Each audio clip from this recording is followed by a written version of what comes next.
We're now shifting into the research part of the call, and I'm really, really excited. This is an upcoming research study that a lot of folks are very interested in. We actually did a small test at our last community conference of some mindfulness techniques, and the community really found it both helpful and invigorating. So I'm very excited to turn it over to Lisa Pitch, who I will let introduce herself and say a little bit about research in ICN. Okay, can everybody hear me? We sure can.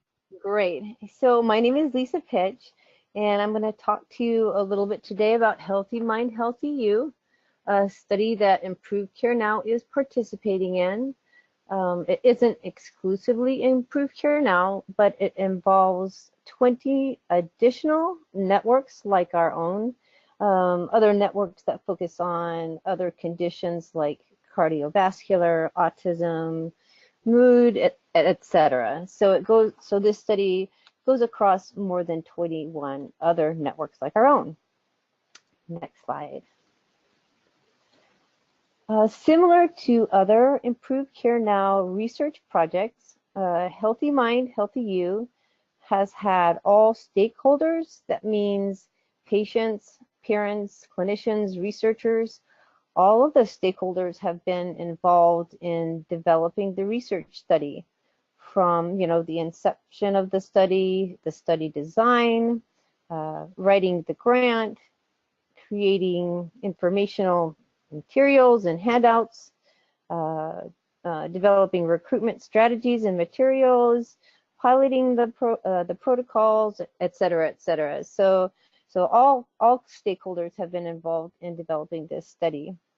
I am the parent co-investigator for Improved Care Now, and Michael Saeed is the local principal investigator for Improved Care Now for this study.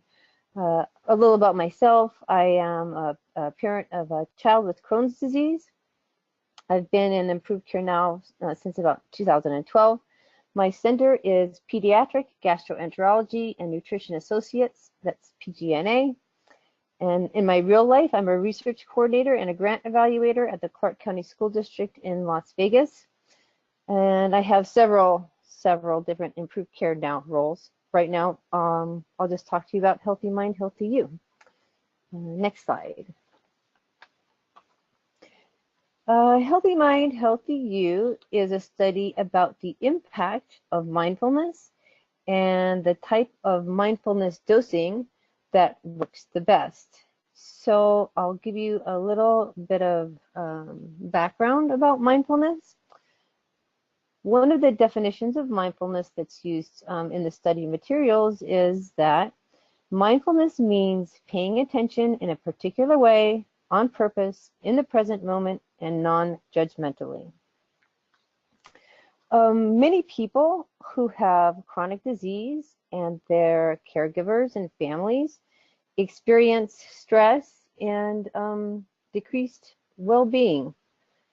One of the most acceptable and often used and effective intervention for improving overall well-being are mindfulness-based treatments.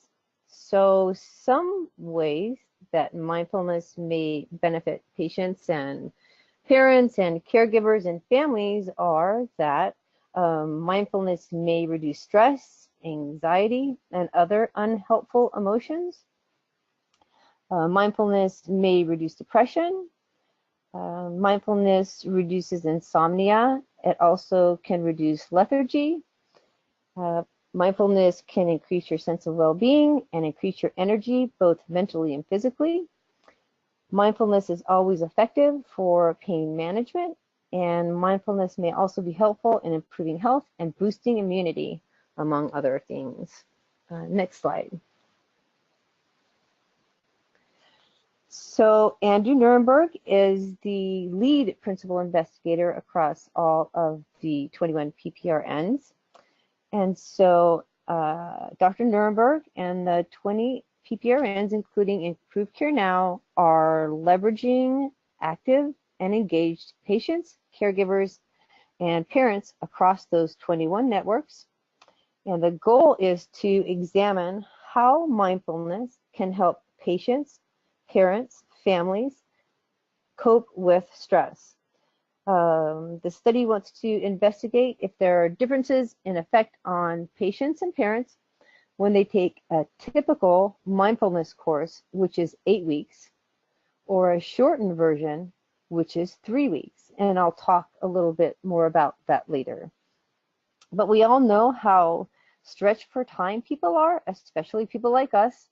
And if it costs less in terms of time and effort to learn mindfulness, then more patients and parents and families will learn it and practice it, and all of us can benefit.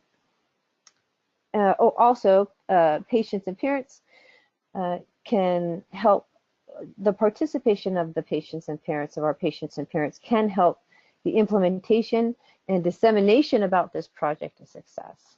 Next slide.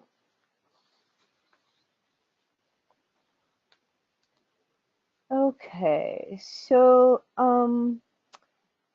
mindfulness, I want to be very clear that mindfulness comes from a tradition that goes back hundreds of years and actually even thousands of years. Some mindfulness practices do go back thousands of years, and this study is not related to any religion. And again, I'll give you another definition of mindfulness that is being used in Healthy Mind, Healthy You, and I'm just going to read it. Mindfulness focuses on being in the present moment. At the same time, you observe your thoughts and feelings in an accepting, non-judgmental way. When you do mindfulness, you usually start by paying attention to your breathing and your body. Then you move to your thoughts and feelings. Because of the pace of our everyday lives, particularly those of us that are parents, patients, caregivers, families of patients, we can struggle most of the day focusing or centering on illness and everything that goes along with it. And when we do this, we often get used to ways of thinking and living that aren't beneficial to ourselves or other people. I don't know about everybody else, but this definitely applies to me. We get so lost in doing things. We find ourselves constantly striving and struggling just to get stuff done. And as a result, people become more vulnerable to anxiety and stress and depressions. Patients, parents, caregivers, and families are particularly disposed to this type of stress and tension. Practicing mindfulness helps people mediate that stress. Mindfulness has become more and more important in recent years. And in fact, the importance of this topic has been recognized as one of the top priority areas for comparative effectiveness research by the Institute of Medicine. And they recommend that researchers start comparing the effectiveness of mindfulness-based interventions, including yoga, meditation, Tai Chi, Qigong, deep breathing training, and others, for treating anxiety and depression, pain, and chronic diseases, including inflammatory bowel disease. Next slide. Okay, so got stress? I wish I would have asked a question here, because I'd like to ask, parents and patients and folks to see if they feel like they have a lot of stress and are feeling anxious all the time, like I am. So most people will experience stress at some point in their lives, but the top sources of stress are inherent to living: financial challenges, work, family responsibilities, and health concerns. So the goal of this study is to learn more about how mindfulness can help patients, parents, caregivers, and families reduce that stress. If you have stress, you can join Healthy Mind, Healthy You, and we can learn how to use mindfulness practices to cope with our stress. Next slide. Just a little bit about the study. What is the purpose of the study? So Healthy Mind, Healthy You aims to compare two kinds of mindfulness programs to see which is most effective in reducing stress and increasing well-being. So there are a number of different kinds of mindfulness practices.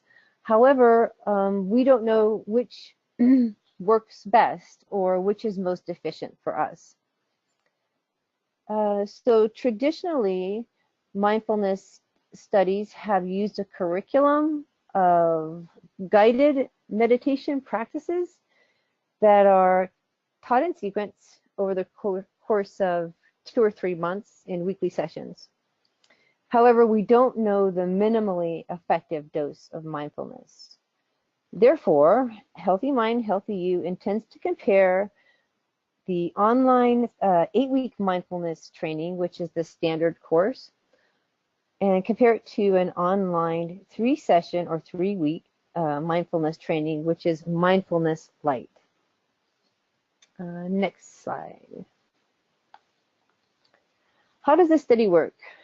This study will randomize participants to either the 8-week standard mindfulness-based treatment sessions or to the briefer 3-session online mindfulness-based treatment or light session to compare the treatment's efficiency and acceptability across a wide range of conditions and people, including our folks that are related to IBD. We're hoping to recruit more than 8,500 participants across the 21 PPRNs. Again, each will be randomly assigned to either the standard 8-week program or the 3-session Mindfulness Light program. Participants must be at least 10 years old and be a member of the PPR network, which is all of us in Improved Care Now. Participants will include patients, caregivers, and family members. All participants will fill out standard well-being assessments every other week to see how they're doing, and we'll also do follow-up assessments after we have completed all of the sessions. All of the sessions and assessments will be done online. Next slide.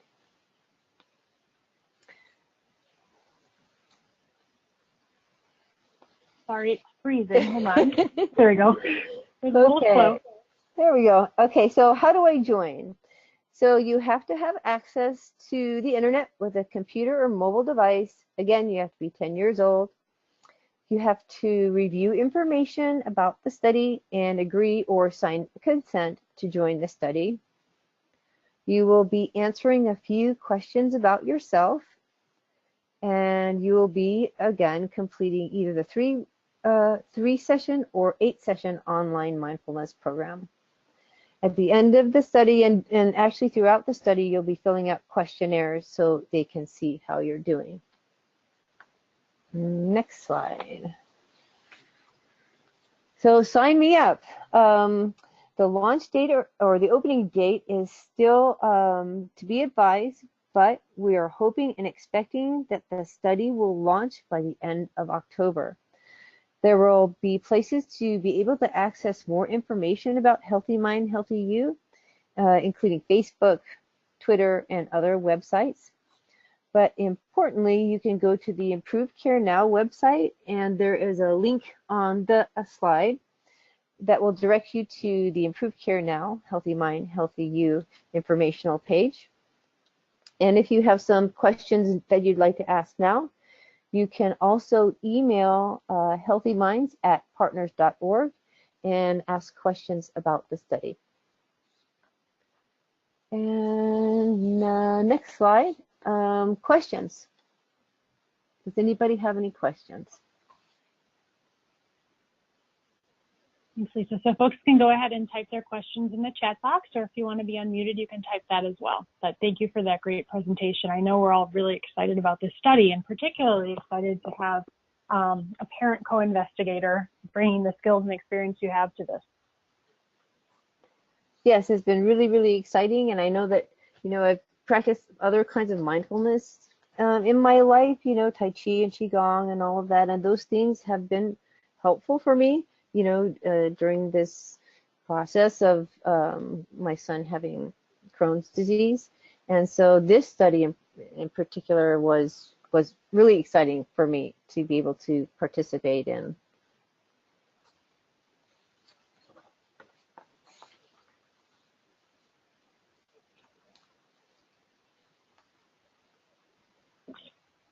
Excellent. Well, I'm not seeing any questions pop up yet, but certainly if there are any, you can go ahead and continue to type those in the chat box, and you can see on the screen now. It's pretty easy follow-up email to remember, healthyminds@partners.org. And then you can also find more information specifically to be and sign up to be notified when the study launches at the link you see here. We'll be sending these slides out to all participants, so you'll be able to go in and just click on that hyperlink, and it will make it nice and easy for you to connect.